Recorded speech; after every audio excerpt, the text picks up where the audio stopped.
नमस्कार दोस्तों। तो अगर आप रामेश्वरम के ट्रिप के लिए प्लान कर रहे हैं तो ये वीडियो आपके लिए बहुत हेल्पफुल होगा। तो इस वीडियो में मैं आपको बताने जा रही हूँ कि रामेश्वरम के लिए आप कैसे जा सकते हैं। तो सबसे पहले तो मैं ये बताना चाहूँगी कि आप ऑल ओवर इंडिया से कहीं से भी आएँ तो मेरे ख़्याल से रामेश्वरम डायरेक्ट ट्रेन बहुत कम चलती हैं, क्योंकि ये एक तरह से आइलैंड आप समझ लो, ये आइलैंड के बीचों बीच है। तो डायरेक्ट ट्रेन यहाँ बहुत कम मिलती है। तो अगर आपको रामेश्वरम आना है तो सबसे पहले आप मदुरई आएँ। मदुरई या फिर कन्याकुमारी, दोनों यहाँ से ट्रेन फ्रिक्वेंटली चलती रहती है।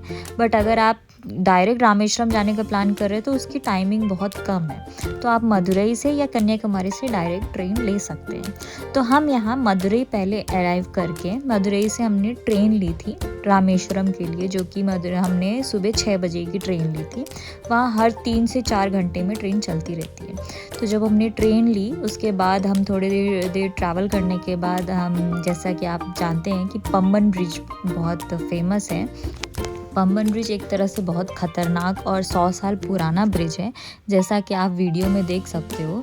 ये फर्स्ट लॉन्गेस्ट सी ब्रिज है जो एक तरह से 100 साल पुराना है, और इसको अंग्रेज़ों ने 1914 में बनाया था। और ये फर्स्ट टिल्ट ब्रिज है जिसको हम ओपन करके अगर किसी शिप वगैरह को, बड़ी शिप वगैरह को जाना होता है तो वो जा सकते थे। और ये जो आप नीचे थोड़ा सा देख रहे हो ना, ये बहुत पुरानी ब्रिज है। ये अभी रिसेंटली 2025 में अप्रैल मंथ में न्यू लॉन्च, ये जिस पे हमारी ट्रेन चल रही है ये न्यू बना है, वरना वो जो सामने छोटा सा दिख रहा है पहले उस पे चलती थी ट्रेन, बहुत ख़तरनाक होती थी। बट अभी ठीक है, रिन्यू हो गया है, अभी आप जा सकते हो। और ये मेरे ख्याल से बहुत ही अच्छा एक्सपीरियंस रहा मेरे लिए। मतलब ये एक ऐसा ब्रिज है जो पंबन ब्रिज ऐसा जो रामेश्वरम को अपने इंडिया के लैंड से कनेक्ट करती है, और ये बहुत ही डेंजरस है। मेरे ख्याल से लाइफ में एक बार इस ब्रिज पे ज़रूर जाना चाहिए, ताकि आपको एक्सपीरियंस हो सके कि कैसा ये इंडिया भी बहुत पहले कितना अच्छा डेवलप हो रखा था। तो आगे वीडियो में मैं आपको ये बताऊंगी कि आफ्टर रामेश्वरम पहुंचने के बाद हमने कैसे आगे का ट्रिप किया। तो जैसे ही हम ये ब्रिज क्रॉस करते हैं, वैसे क्रॉस करते हैं तो हमें रामेश्वरम, एक स्टेशन के बाद रामेश्वरम आ जाता है। और ये एक ऐसा मेन लैंड है जो मेन लैंड से कनेक्ट करता है, और इसीलिए यहाँ पे डायरेक्ट ट्रेनें नहीं चलती हैं, क्योंकि इस ब्रिज को कभी कभी बंद कर दिया जाता है जब कभी भी तूफ़ान वगैरह या बहुत स्टॉर्म वगैरह आते हैं। तो इसी वजह से आप मदुरई या कन्याकुमारी ही प्रेफर करें पहले आने के लिए, वहाँ से आप डायरेक्ट ट्रेन ले सकते हैं, लोकल ट्रेन। फिर हम यहाँ स्टेशन पे पहुँचते पंबन। यहाँ के बाद नेक्स्ट स्टेशन हमारा रामेश्वरम ही है। और इस ट्रेन में काफ़ी रश नहीं होता है, तो आप लोकल ट्रेन से ट्रैवल करते हैं। सबसे पहली बात मैं आप लोग को ये बताना चाहूँगी कि आप वहाँ अगर रामेश्वरम में पहुँचते हैं तो आप ऑटो प्रेफर करें, बट थोड़ा बार्गेनिंग कर सकते हैं, क्योंकि वो स्टार्टिंग में बहुत ज़्यादा हाई मांगते हैं। आप 100 से 150 के रेंज में आप रामेश्वरम के लिए आ सकते हैं। और रामेश्वरम आने के बाद ही लॉज, होटल वगैरह बुक करें, क्योंकि आने के बाद वहाँ अगर रूम खाली, बहुत सारे होटल्स आपके मिलेंगे, बहुत सारे, आपको कोई ना कोई रूम अवेलेबल मिल ही जाएगा। तो आप आने के बाद ही फिक्स करें। उसके बाद आप लेके, माना जाता है कि सुबह सुबह मणि दर्शन करना होता है, तो वहाँ के लिए अग्नि तीर्थम स्नान करना ज़रूरी होता है। तो हमने पहले ये प्लान किया था कि ये अग्नि तीर्थम स्नान हम इसलिए कर रहे हैं क्योंकि नेक्स्ट डे हमें 4 बजे मणि दर्शन करना होता है। तो पहले तो हमने यही प्लान किया था, तो इसलिए हम आज नहा लेते हैं अग्नि तीर्थम, और यहाँ से नहाने के बाद हम एक्सप्लोर करने निकल जाते हैं रामेश्वरम। क्योंकि हमारे पास दिन कम था, वैसे तो एक दिन में आप पूरा ट्रिप कर सकते हैं। सुबह नहा ले और नहाने के बाद दर्शन करने के बाद आप ट्रैवलिंग के लिए निकल सकते हैं। बट हम लोग खुद ही 11 बजे पहुंचे थे, तो हमने प्रेफर किया कि आज एक्सप्लोर कर लेते हैं। नेक्स्ट डे मणि दर्शन करके हम फिर चले जाएंगे, दर्शन करके फिर यहाँ से स्नान करने के बाद अग्नि तीर्थम का फिर हम निकल पड़ते हैं घूमने के लिए। एक्सप्लोर हम यहाँ लोकल एक्सप्लोर कर रहे थे। तो इसके बाद सबसे पहले हम यहाँ जाते हैं, जो कि विभीषण का मंदिर है। तो तो जाते वक्त हमें एक तरफ बे ऑफ बंगाल रहता है, एक तरफ हिंद महासागर रहता है, आगे मैं और आपको दिखाऊंगी। तो ये विभीषण मंदिर है। इस विभीषण मंदिर ये खासियत है कि यहाँ पे श्री राम जी ने विभीषण जी का राज्याभिषेक किया था। तो बेसिकली जब रावण ने विभीषण को जब विभीषण पहुँचे थे रावण जी के यहाँ कि आप सीता माता को राम जी को लौटा दें, जो कि हर एक जगह लिखा भी हुआ है, तो उस समय रावण ने उनको लात मार के भगा दिया था बोल के उनको अपने राज्य से निकाल दिया था।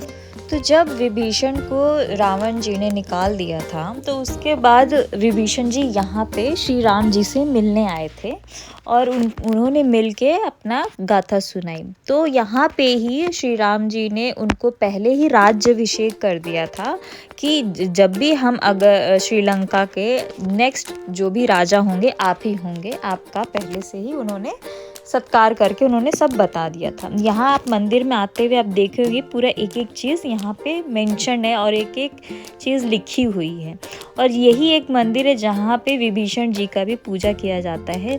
मुझे ये मंदिर बहुत ही खास लगी क्योंकि यहाँ पे आपको हर एक चीज़ का प्रूफ मिलता है कि हाँ यहाँ पे ऐसे हुआ था। ये सिर्फ श्रीलंका से 18 किलोमीटर हम दूर थे।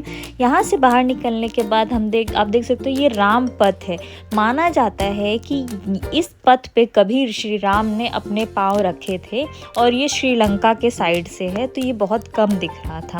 ये मंदिर की खासियत है। फिर हम यहाँ पे थोड़ा एक्सप्लोर और करते हैं और यहाँ से नारियल पानी वगैरह, लोकल यहाँ की नारियल पानी बहुत फेमस है, थोड़ा एक्सप्लोर करते हैं और फिर निकल जाते हैं। यहाँ से हमारे ड्राइवर ने बताया कि श्रीलंका यहाँ से सिर्फ 18 किलोमीटर है। अगर आप मैप में भी देखेंगे तो हम श्रीलंका एक तरह से जो राम सेतु है, राम सेतु लिखा हुआ आता है और वो जो मिड होता है श्रीलंका और इंडिया का, वहाँ पे मिड पे हमें वो व्यू पॉइंट देखने को मिलता है कि हम यहाँ पे हैं। मैं वहाँ वो चीज़ लेना भूल गई, तो अभी हम यहाँ पे बता सकते हैं, हमारे ड्राइवर बता रहे थे। चलते चलते उन्होंने ये बताया कि ये एक साइड जो देख रहे हैं ना, ये श्रीलंका बे ऑफ बंगाल है और एक साइड हिंद महासागर है। तो जो बंगाल की खाड़ी है वो बहुत ही धारा उसकी बहुत तेज़ बह रही थी और जो हिंद महासागर है वो बहुत शांत थी। उसके बाद हम यहाँ पे आते हैं। यहाँ पे ये भी एक धनुषकोडी है जो कि घोस्ट लैंड बोलते हैं इसको, धनुषकोडी का। ये पहले पूरा बसा हुआ गांव था। यहाँ से रामेश्वरम के लोग श्रीलंका के लिए ट्रेडिंग वगैरह करते थे, अपने नाव वगैरह से जाते थे। बट 1964 में एक साइक्लोन आया जो करीब बहुत ही तेज़ी से आया था और बोल सकते हैं कि 2000 से ऊपर लोग इसमें मारे गए थे। नहीं तो यहाँ पे पहले ट्रेन वगैरह भी हुआ करती थी, पूरे लोकल्स यहाँ ये बसे हुए थे, गांव पूरा था। एक आप ये देख सकते हो, ये जो खम्भे हैं ना, ये पूरा एक ब्रिज बना हुआ था। लेकिन जब से ये साइक्लोन आया और ये गांव तबाह हुआ, तब से यहाँ पे एक टेम्प्रेरी बेसिस पे दुकान वगैरह लगाए जाते हैं। वो अपने नॉर्मल सेल वगैरह करते हैं चीज़ें और अपना जो भी गुजारा करते हैं। बट इसको घोस्टलैंड इसलिए बोलते हैं क्योंकि उसके बाद ये कभी टिका नहीं, ना कभी ये गांव बसा। फिर वहाँ से हमने थोड़ी मोड़ी शॉपिंग की और उसके बाद हम निकल पड़े धनुषकोडी की तरफ। तो धनुषकोडी बेसिकली ये लास्ट लैंड ऑफ इंडिया है। कहते हैं कि ये इसके आगे 18 किलोमीटर श्रीलंका बस पड़ता है। यहाँ से अगर ब्रिज बना दिया जाए 18 किलोमीटर का, तो हम डायरेक्ट श्रीलंका पहुँच सकते हैं, या फिर ऐसा बोल सकते हैं। ये है कि लोकल मार्केट में आपको जैसे शंख वगैरह लेना हो तो ले सकते हो। पहले तो मैं आपको ये बताती हूँ कि ये धनुषकोडी वही जगह है जहाँ भगवान श्री राम ने यहाँ से राम सेतु बनाए थे। इसीलिए अभी तो वो दिखता नहीं है। पहले जब पहले के लोग यहाँ आते थे, बताते हैं कि यहाँ से बहुत ज़्यादा दिखता था। वो जो थोड़ी ऊपर थी, उन्होंने जो राम सेतु बनाया था वो दिखते थे। मैंने बहुत ध्यान से देखा तो वो थोड़ा दिख रहा था, बट इस वीडियो में आपको नहीं दिखेगा क्योंकि वो बहुत नीचे जा चुका है। फिर भी लोग यहाँ पे आते हैं और उस चीज़ को देखते हैं। ऐसा हम बोल सकते हैं कि हम सनातन धर्म के हैं और हमें जैसा कि गाने में बोला गया है कि हर एक चीज़ का हमें प्रूफ मिलता है कि हाँ, कबीर श्री राम ने यहाँ अपना जीवन व्यतीत किया था और आज उनके सब देखने को मिलते हैं। आज उसी चीज़ को लोग खोजते हैं कि यहाँ पे एक मतलब श्री राम कभी आए थे। तो ये वही लैंड है और ये एक तरफ बंगाल की खाड़ी है और एक तरफ हिंद महासागर है। दोनों वैसे तो सेम कलर ही दिख रहे थे, मुझे कुछ अलग ऐसा पता नहीं चल रहा था कि ये कौन सा जगह है, ये कौन सा जगह है। बट मुझे यहाँ पे आके बहुत सुकून मिला और बहुत ही अच्छा, बहुत ही शांत। यहाँ पे काफ़ी लोग आते हैं और इस ट्रिप का मज़ा लेते हैं। मेरे ख्याल से आप लोग को भी एक बार ज़रूर आना चाहिए। फिर हम उसके बाद निकल पड़ते हैं और हम पहुँचते हैं राम कुंड। राम सीता कुंड यहाँ बोला जाता है। ये तो एक मंदिर उनके स्थान पे बनाई गई है। कुंड आपको आगे देखने को मिलेगा। तो यहाँ पे बेसिकली इस मंदिर में मुझे सीता जी की कुंडली और उनकी जन्म पत्रिका जो भी शादी के पहले बनवाई जाती है, इस मंदिर में वो सब आपको देखने को मिलेगा कि उनकी क्या कुंडली थी, उनकी जन्म का पूरा ब्यौरा, मतलब कुंडली बोल सकते हैं सीता जी का। फिर हमने ये मंदिर में थोड़ा दर्शन किया जिसमें हनुमान जी की भी पूजा की जाती है और हनुमान जी अलग से इसमें दिखाए जाते हैं। ये छोटे छोटे यहाँ पे ही एक सीता कुंड और हनुमान कुंड है, राम कुंड है। उसके बाद हम यहाँ पे एक बगल में ऐसे ये बहुत सारे इन्होंने यहाँ के लोगों ने ही इस चीज़ को स्थापित किया है। ये स्थापित बोलते हैं कि जिन जिन ने यहाँ पे आके इस नाग जी से, नाग जो भी बोल सकते हैं इनको, नाग देवी से मन्नत मांगी तो और जिन जिन के पूरे हुए वो यहाँ पे आके पत्थर की शिलाएं उनके शेप में बना के यहाँ पे स्थापित करते हैं और वो अपना सन और ईयर लिख के जाते हैं। जब भी उनका पूरा हुआ है वो उस दिन का तारीख दिन डाल के यहाँ पे स्थापित करते हैं। तो ऐसा मान्यता है कि सबकी मन्नतें पूरी होती हैं, तो आप लोग भी यहाँ आके एक मन्नत मांग के पूरी कर सकते हैं, ऐसा मान्यता है। सबकी नाग रानी जितना सबका स्वभाव, जितना अपने हिसाब से कर सकते उतनी बड़ी मूर्ति वो यहाँ पे स्थापित करते हैं। मुझे तो बहुत अच्छा लगा लोगों की आस्था ये सब देख के। उसके बाद हम थोड़ा सा और एक्सप्लोर करते हैं और यहाँ के बारे में थोड़ा मैं एक्सप्लोर करने के बाद हम निकल पड़ते हैं दूसरी स्थान के लिए, जिसके बाद हम पहुँचते हैं पंचमुखी हनुमान की तरफ, जो कि आगे आने वाले वीडियो में देखेंगे।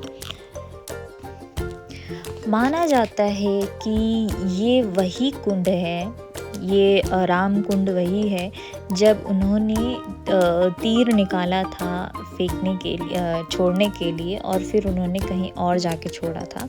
ऐसा माना जाता है। मुझे अभी पूरी तरीके से पता नहीं है इस चीज़ के बारे में, क्योंकि राम कुंड एक लक्ष्मण कुंड है इधर ही, जो कि हम आगे देखेंगे। उसके बाद हम पहुँचते हैं पंचमुखी हनुमान की तरफ, जो कि रामेश्वरम में मुझे सबसे अच्छी यही चीज़ लगी।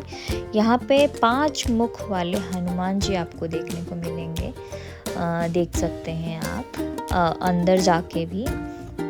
ये तो उनके बाहर का है।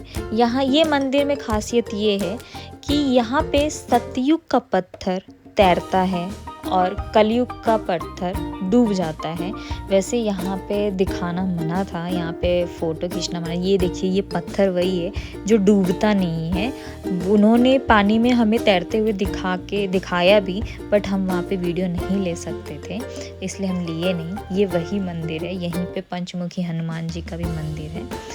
और यहाँ पे आगे हम चलते हुए देखते हैं कि थोड़े मोड़े हम एक्सप्लोर करते हैं और थोड़े और मंदिर रहते हैं।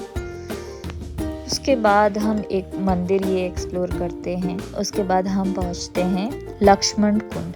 ये भी बहुत सेम वैसा ही राम कुंड के जैसा ही है, बस ये उनके नाम से प्रसिद्ध है लक्ष्मण कुंड। यहाँ पे भी आप कुंड वगैरह देख सकते हैं। यहाँ पे आपको मछलियाँ वगैरह खिलाने मिलेगी। दोनों एक जैसा ही कुंड है, एक लक्ष्मण जी के नाम से, एक राम जी के नाम से है। तो मैंने जितना लोकल एक्सप्लोर किया, मैं काफ़ी चीज़ें आपके छूट भी जाती हैं। एक यहाँ पे माना जाता है कि सीता जी को उन्होंने जब उनको प्यास लगी तो राम जी ने तीर चलाया और कुएं में से पानी निकाल के मीठा पानी दिया, जो कि हम एक्सप्लोर नहीं कर पाए।